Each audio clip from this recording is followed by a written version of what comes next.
Hey guys, welcome back to Home Built, and this week we're going to make the Alfarrari nice and shining.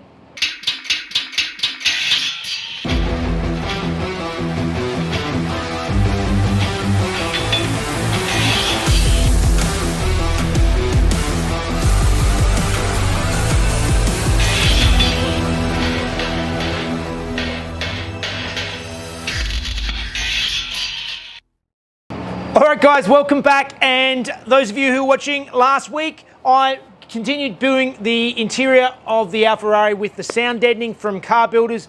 It's looking really good. Moving forward, I've got to get the outside done before I do put too much more back on the car. The basic situation at the moment is I want to start bolting things on, but it's not worth bolting it on if I need to polish around it. So really, now is the time to polish it and make the body look nice and shiny and tidy. So then when I put everything on, it's on and it stays on and it's good.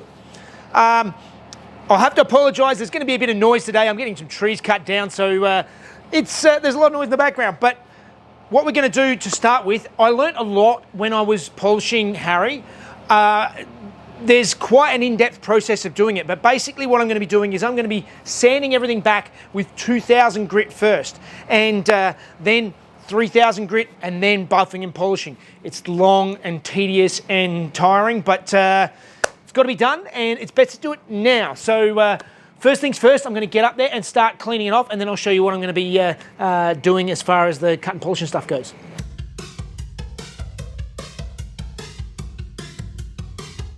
All right, I've just got onto the roof and started sanding it back, and something I never noticed when I was painting it until right now, there is a huge hair in the paint, and it's under the paint. So I'm gonna have to try and sand that out and see if I can get rid of this hair. Ah! All right, so I've got to try and get that hair out. Hopefully it's in the last layer of clear. I never saw it up until now, otherwise I would have taken it out while the paint was wet. But it is what it is. This is the trials and tribulations of doing this stuff at home. And I'm just going to start sanding it back now, and I'm going to use 2000 grit. And I just want to explain that there is a difference in sandpaper. So this stuff, 2000 grit.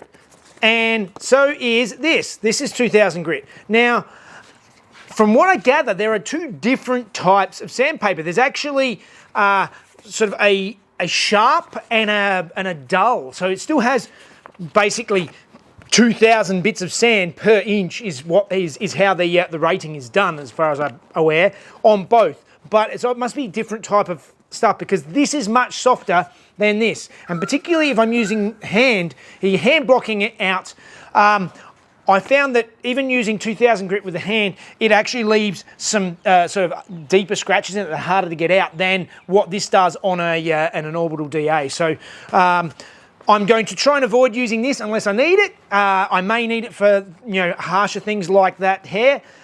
I'll just use the DA with this foam back stuff. This stuff's much more expensive, but I learnt last time this is the stuff you need. So if you're going to cut the car back for cutting and polishing, this stuff in 2000, this stuff in 3000, and then buff it. So wet and dry, let's give it a go.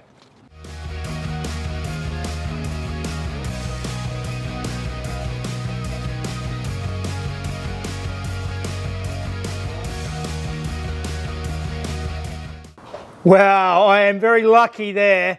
You can't really see, there's a couple of tiny little spots left, but basically I managed to get that hair out without rubbing through. So I'm going to take that as a huge win and keep going with the rest of the roof.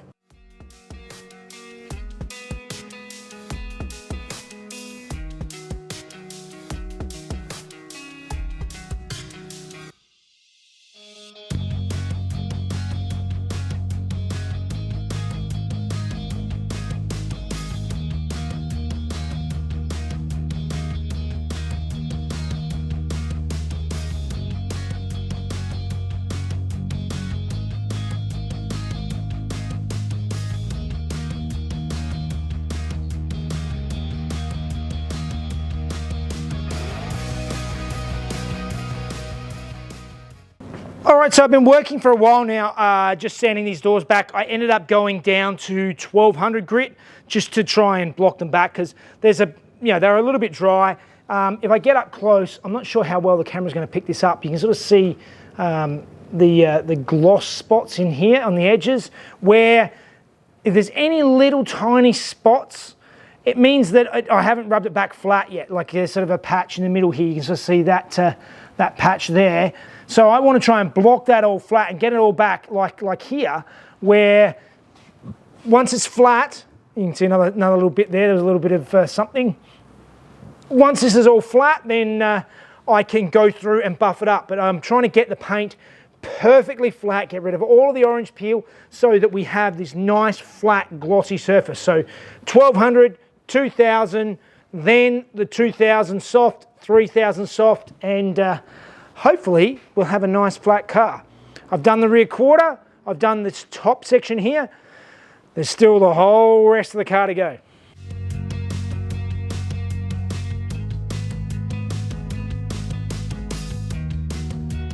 All right, so hopefully you can hear me. I've gone over the whole car now with I had to go as coarse as 1200 grit, which is coarser than I wanted, but it just would have taken me forever with 2000, so it's better to just work your way up.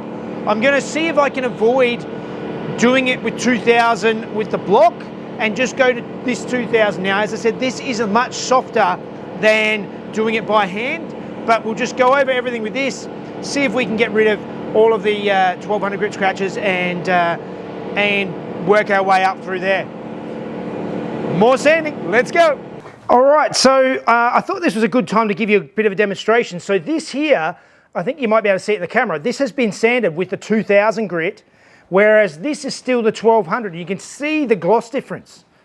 You can see how shiny all this is and how dull this is. So that gives you an idea that each time we sand, it's going to get shinier and shinier, and the 3000 grit will be shinier again, which is essentially what polishing is. Polishing is just getting finer and finer and finer until you get this really nice glossy finish. So let's do the last little bit of 2000 grit around the side and the back, and then we can get onto the 3000.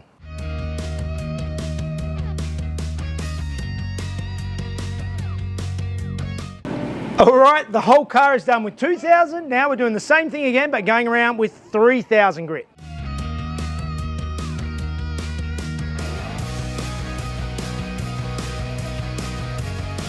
So you can sort of see here, I've sanded the whole thing back with 3000 grit and I've gone over and cleaned it. And you can just see the level of gloss just from that sanding. So you can see how fine the 3000 grit is. So now it's time to go and get out the buff and see if we can start polishing this thing up. So I've just done sort of one half of the roof, and there's still some orange peel in there. I haven't got that completely gone with my chopping, so I probably could have chopped it back a bit harder, but it is nice and glossy. Now I am very happy with the level of shine. That's just an initial pass. I'll go over it again, but she's looking really good. Not perfect, but good enough for me. So now it's time to just get around the edges, make sure I get a whole lot done. There's a lot of polishing to go.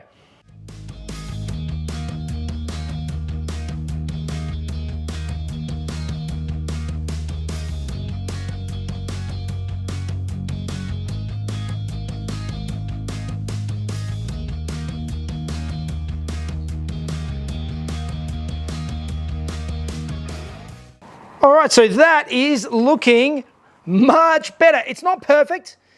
It's still home built, but it's looking pretty good. It's nice and shiny and glossy all the way around.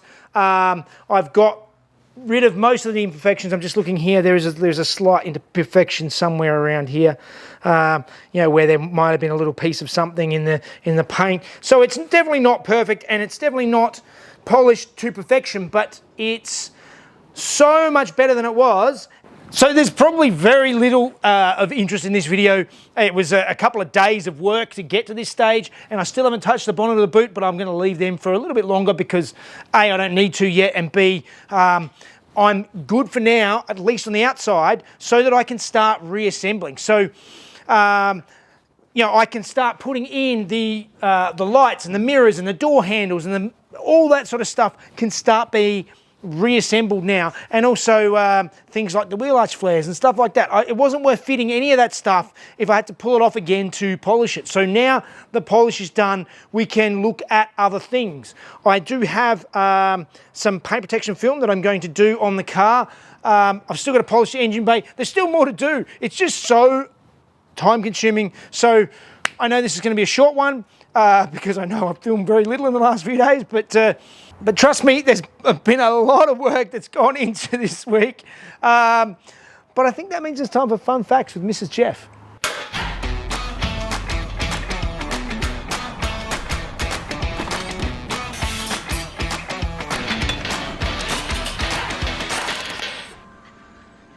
Hey guys, the iconic F40 was built as a race car for the road, but Ferrari specialist Michelotto also prepared 3 chassis for racing called the F40 LM. The LM debuted at the Laguna Seca round of the IMSA Championship, driven by John Alesi in 1989, and finished 3rd behind 2 space frame Audis. Over the following IMSA season, the best it could do were a few second places. The F40 Competizione was a more powerful version of the F40 LM, and 10 examples were built as a French importer wanted to enter one of them into their 24 Hours of Le Mans. These cars bumped the power of the twin-turbo V8 to 700 horsepower at 8,100 revs per minute and had a reported top speed of 367 kilometers an hour, or 228 miles. External changes are subtle. Fixed headlights replaced the pop-ups, and more NACA ducts and carbon fibre spoilers. All right, sorry for the short one this week, but it's looking nice and shiny, which is what I wanted. It definitely needs it just before we can move forward and start putting things on it. I will need to do things again, go over it and just tidy it up a bit more, but at least now I don't have to worry about pulling door handles off and lights off and things like that to get it shiny. And then you find like a golden retriever fur or something like embedded in the paint, or I think it might have been a Mrs. Jeff hair in it. A long-haired miniature Dachshund hair. Either way, it was a dark hair, and it was definitely longer than I've got. So also, I am going to be doing the Adelaide Rally next week. I'm heading off, so I will not be doing an Alfarrari video next week. But if any of you are local to Adelaide, come and say hi. I'll be in Harry, my orange 911. So yes, yep, it will be a week off from the Alfarrari, but when I get back, I'll be getting back into it with a vengeance. Are you going to do a video when you're down there? I will be doing a video of the rally, but it might not be out next week. So, yeah, because I'll be doing the rally at the time. So some of your antics will be available for viewing? Yes, you'll be able to follow along and see me actually putting these things to the use that they're intended for. Out on the open road.